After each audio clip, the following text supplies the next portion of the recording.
Good morning. आज हम लोग हाउ मेनी स्क्वायर्स में जहाँ तक कर चुके हैं उससे आगे करेंगे। और हमारे पास जो आज क्वेश्चंस हैं वो कुछ गेस करने के लिए हैं। रेगुलर फिगर्स का एरिया निकालना है और कुछ इर्रेगुलर फिगर का एरिया निकालना है। तो हमें आज रेगुलर और इर्रेगुलर फिगर के एरिया के बारे में ही डिस्कस करना है और इसी पे आज हम लोग अपना टॉपिक डिसाइड करेंगे। रेगुलर फिगर का एरिया निकालने के लिए जैसे कि हम लोग अभी तक स्क्वायर, रेक्टेंगल, इन सब का एरिया निकालना सीख चुके हैं और इरेगुलर के लिए आज हम लोग ग्राफ पेपर या ग्रिड पेपर का यूज करेंगे। आप अपने पास इस तरह के ग्रिड पेपर रखेंगे ताकि हम इरेगुलर जो फिगर होते हैं जिसमें कर्व लाइन रहती हैं उसके बाउंड्री में, तो उसका एरिया कैसे निकालेंगे इससे हम लोग सीखेंगे। उससे पहले हम लोग कुछ गेस कर लेते हैं। ये आपकी समझ को दर्शाएगा कि आप एरिया को कितना अभी तक समझ पाए हैं।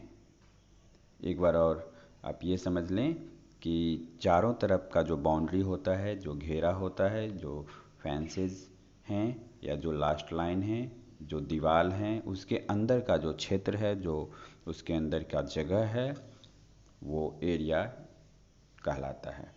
तो आप इस आधार पे गेस करके बताइएगा कि कौन ज़्यादा जगह ले रहा है 2D स्पेस में, यानी जिसमें लेंथ और ब्रेथ हम लोग ध्यान में रखकर उसका एरिया अपने मन में सोचेंगे। तो फर्स्ट क्वेश्चन जो है वो है, which has the bigger area, one of your footprints or the page of this book. तो आप जनरली आप देख लीजिए, आपका फुटप्रिंट यानी आपके पैर का जो एरिया होगा वो कहीं पे भी आप किसी ग्रिड पेपर पे या किसी खाली जगह पे आप उसका एक ट्रेस मार्क कर लीजिए और फिर फाइंड आउट करने की कोशिश कीजिए कि कितना हो सकता है। और ये देखकर आप बता सकते हैं कि आपका जो मैथ मैजिक बुक है उसका एरिया ज़्यादा होगा। उसी तरह विच has the smaller area, 2 5 rupees notes together और ए 100 रुपीज़ नोट। 1 5 रुपीज़ नोट जो है वो 100 रुपीज़ नोट से छोटा होगा एरिया के अनुसार, लेकिन अगर हम 2 5 रुपीज़ नोट को ऐड कर दें तो वो निश्चित रूप से 100 रुपीज़ के नोट से ज़्यादा बड़ा हो जाएगा उसका area. Next, look at A 10 rupees note, is it's area more than 100 square centimetre. आप 10 रुपीज़ का नोट ले लेंगे, उसका लेंथ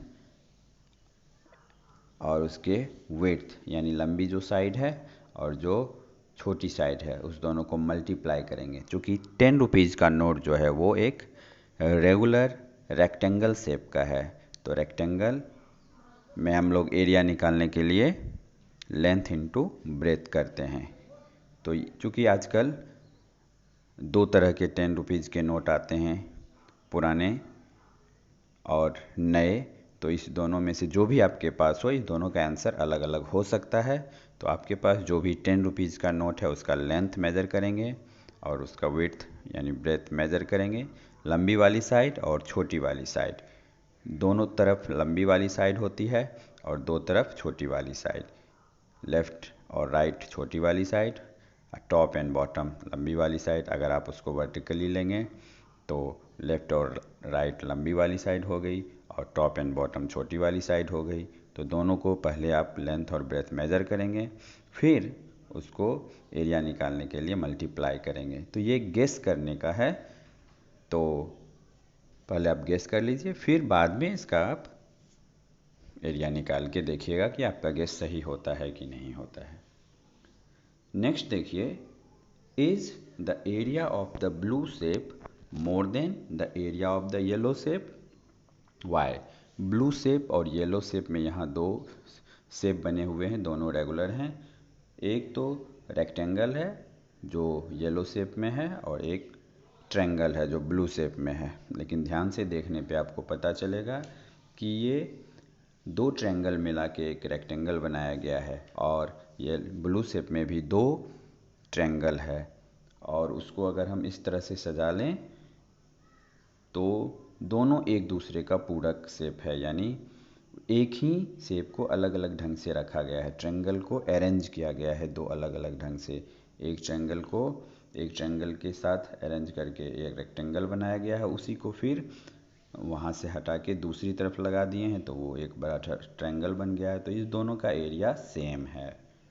और नेक्स्ट है आपका, is the perimeter of the yellow shape more than the perimeter of the blue shape, Y.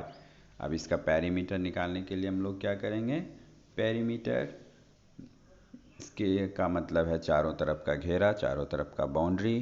तो इसका हम पेरीमीटर निकाल के देखेंगे कि किसका पेरीमीटर ज़्यादा है। अब आपका आंसर लिखने की बारी आ गई है, तो आप लिखेंगे, first, the pages of this book has a larger area than the footprint. Second, a 100 rupees note has a smaller area than two 5 rupees notes kept together. And third, the area of a 10 rupees note is less than 100 square centimeter.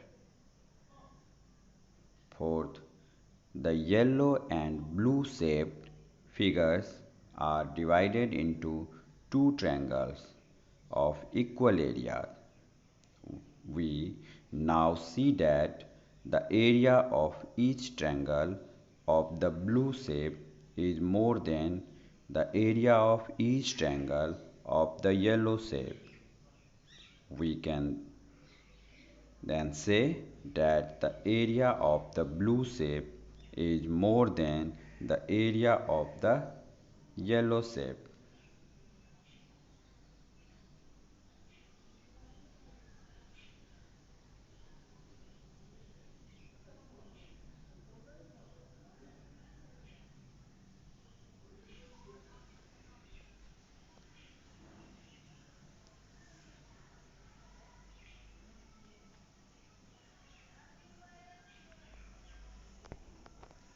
And last, with the help of a ruler, we come to find that the length of the boundary of the blue shape is more than the length of the boundary of the yellow shape. Thus, we can say that the perimeter of the blue shape is greater than that of the yellow shape. यहाँ पे आप question number D एक बार फिर से देख लीजिएगा। मैंने इसमें दो अलग अलग तरह के पिक्चर प्रिंट देखा है, तो आपके बुक में आप देखिएगा, इसका आंसर भिन्न भिन्न भी हो सकता है। तो दो बुक के पिक्चर्स को मैंने जब देखा तो उसमें पता चल रहा है किसी में ब्लू शेप का जो है वो एरिया ज़्यादा दिख रहा है। लेकिन आप अपने बुक में देखिए तो हमें एक बुक में ये भी दिख रहा है कि दोनों सेम इक्वल एरिया में है और सिर्फ ट्रायंगल का अरेंजमेंट जो है वो अलग अलग है। तो आप अपने हिसाब से इसे लिखिएगा। अगर आपको लग रहा है कि आपकी बुक में बना हुआ पिक्चर दोनों सेम है, बस ट्रायंगल का अरेंजमेंट अलग अलग है, एक स्क्वायर रेक्टेंगल की तरह दिख रहा है और दूसरा ट्रायंगल की तरह दिख रहा है और सिर्फ अरेंजमेंट अलग है, तो आप लिखिएगा बोथ हैव इक्वल एरिया। और किसी किसी के बुक में ये भी है कि ब्लू शेप का जो है वो एरिया ज़्यादा है, तो आप वो उस हिसाब से लिखेंगे जो मैंने पहले बताया।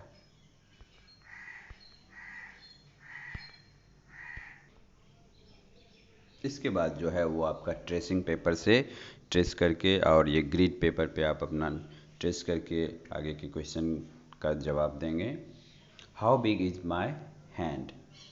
Trace your hand on the squared sheet on the next page जैसे उसमें स्क्वायर शीट बने हुए हैं जो मैंने शो किया था आपको, उसी पे आपको ट्रेस करना है। इस तरह से आप पेपर लेके उस पे अपने हाथ को रख के और उसका चारों तरफ बाउंड्री जो है वो पेंसिल से मार्क करेंगे, तो ये हाथ का बना हुआ आपका ट्रेस हाथ के रूप में बन जाएगा। आप अपने दोस्तों को भी बोलेंगे कि वो भी अपने हैंड का ट्रेस आउट बना लें ग्रिड पेपर पे। ग्रिड पेपर उपलब्ध ना हो तो ग्राफ पेपर पे, क्योंकि इन दोनों में 1 सेंटीमीटर स्क्वायर का एक हमको एरिया का स्क्वायर के रूप में बना हुआ रहता है, तो इसको हम काउंट करके हम लोग अपने हैंड का एरिया निकाल सकते हैं। जैसे इसमें आपसे पूछा गया है, how will you decide whose hand is bigger, your hand और योर फ्रेंड्स हैंड। तो अब मैं बताऊंगा कि किस तरह से हम एरिया फाइंड आउट करेंगे। सबसे पहले तो ट्रेस कर लेंगे, उसके बाद ट्रेस करने के बाद इसे आप दो तरह के बॉक्सेस में बांट दीजिए। एक तो जो पूरे बॉक्सेस हैं, स्क्वायर सेंटीमीटर के पूरे बॉक्सेस हैं, और दूसरा जो आधे अधूरे हैं, कोई आधे से कम है कोई आधे से ज़्यादा हैं। तो हमें दो तरह के बॉक्सेस में बांट देना है और उसका एवरेज ले लेंगे। तो पहले तो पूरे बॉक्सेस को बांट के उससे चिन्हित कर लीजिए कि इसमें कितने पूरे बॉक्सेस हैं। जैसे मैंने एक मार्क कर दिया है जो सारे पूरे बॉक्सेस थे, जो आधे बॉक्सेस हैं उनको मैं अभी छोड़ देता हूँ। तो सारे पूरे बॉक्सेस को इस तरह से मार्क करके काउंट कर लीजिए। जैसे मैंने हैंड का एक ट्रेस किया और उसमें मैंने पाया कि 100 पूरे बॉक्सेज हैं। आपके छोटे हो सकते हैं हाथ, तो उसमें कम पूरे बॉक्सेज हो सकते हैं, यानी स्क्वायर सेंटीमीटर वाला बॉक्स। जैसे ये कोई एक बॉक्स आप ले लीजिए, तो उसी तरह इसमें कितने बॉक्सेस बन के आते हैं स्क्वायर सेंटीमीटर के, तो इसको हमने काउंट कर लिया। फिर हम क्या करेंगे, जो आधे अधूरे बॉक्स हैं, आधे से कम या आधे से ज़्यादा, यानी जो पूरे नहीं हैं, उन सबको काउंट करके उसका एवरेज ले लेंगे। एवरेज का मतलब है जितना काउंट हो जाएगा उसका हाफ कर लेंगे, ताकि हमको छोटे और बड़े उन सब का एक आइडिया मिल जाए कि ये लगभग कितने हैं। तो जैसे मैंने इसमें जो इर्रेगुलर जिस साइड से था, चारों तरफ बाउंड्री साइड से जो है वही क्या है, वो आधे अधूरे हैं। तो उन सबको मैं फिर से काउंट कर लिया जो बच गए थे, और वो मान लीजिए 50 आ रहे हैं हमको। इर्रेगुलर आधे अधूरे बॉक्सेस 50 आ रहे हैं, तो उसका मैंने हाफ करके लिख लिया। तो 50 का हाफ 25, और 100 इससे पहले था, तो ये दोनों मिलके हो गया 125, यानी 125 स्क्वायर सेंटीमीटर। चूँकि वन बॉक्स जो है 1 स्क्वायर सेंटीमीटर है। उसी तरह आप भी हैंड का ट्रेस करके और उसको पूरे और आधे अधूरे बॉक्सेस को दो तरह से बांट देंगे। फिर पूरे बॉक्सेस का अलग से लिखेंगे और फिर आधे अधूरे बॉक्स का अलग से सबको काउंट करके उसका आधा लेंगे, एवरेज लेंगे। क्योंकि सभी पूरे हैं नहीं, तो हमने जनरली मान लिया कि दो मिलके एक पूरा हो जाए। हो सकता है कोई छोटा हो, कोई आधे से बड़ा हो, तो वो दोनों मिलके एक हो जाएगा। फिर दूसरा कोई आधे से छोटा हो और आधे से बड़ा हो, कोई और तीसरा, चौथा, पांचवा, इसी तरह से हम लोग उसको ऐड करेंगे। तो इसका तरीका याद रखिए।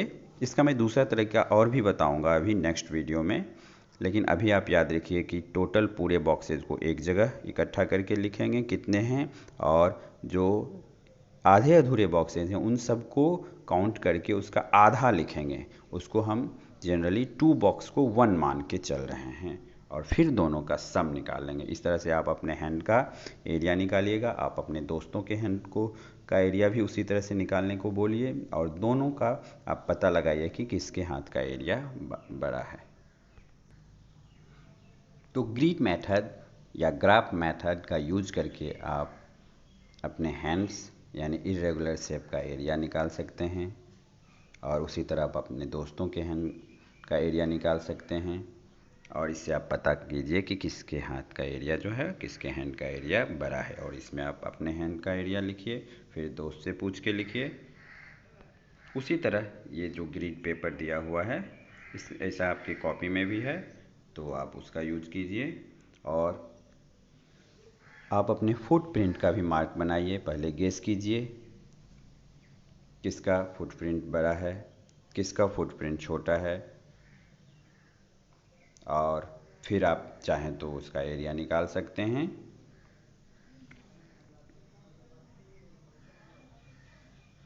ये भी आप ग्रिड पेपर या ग्राफ पेपर का एरिया, जिस तरह से हम ग्रिड पेपर का यूज करके एरिया निकालते हैं उसी तरह से आप यूज कीजिएगा।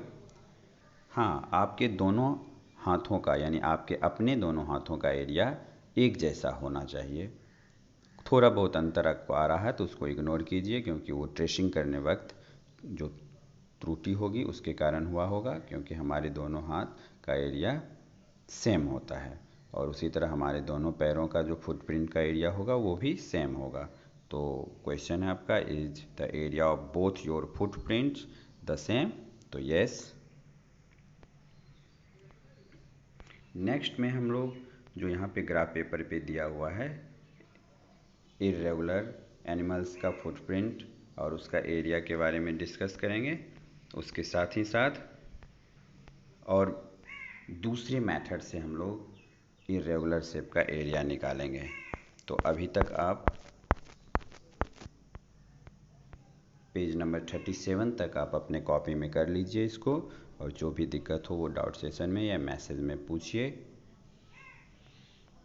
नेक्स्ट वीडियो में हम लोग इससे आगे के पार्ट के बारे में चर्चा करेंगे। धन्यवाद।